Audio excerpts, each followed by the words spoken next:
Asiakasvalinta on yksi tärkeimmistä kasvun työkalusta. Tiedän sen myös omalta kohdalta tähän ansaan langenneena.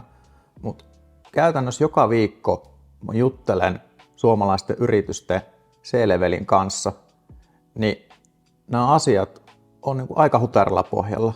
Viimekin viikolla myös markkinointijohtajan kanssa käydyssä keskustelussa kysyin, että mikä teidän asiakasvalinta on täällä Suomessa. Globaali yritys ja tänne Suomeen nyt on sitten pari vuotta sitten tultu. Ja kaikki asiakkaat on meidän potentiaalisia asiakkaita. Jokaisella on tämä tarve. Tämä toistuu, on 7 vuotta toistunut tämä asia. Että tässä alkaa olla aika pitkä oppimäärä tämän kysymyksen ympäriltä mietitty, että miten tämä pitää ratkaista. Että jos yhtään mietit tätä asiakasluokittelua, niin on rohkeasti yhteydessä, niin jutellaan, minkälaisia steppejä tässä pitää konkreettisesti ottaa, jotta ne kasvutoimet oikeasti lähtee tuottavasti käyntiin.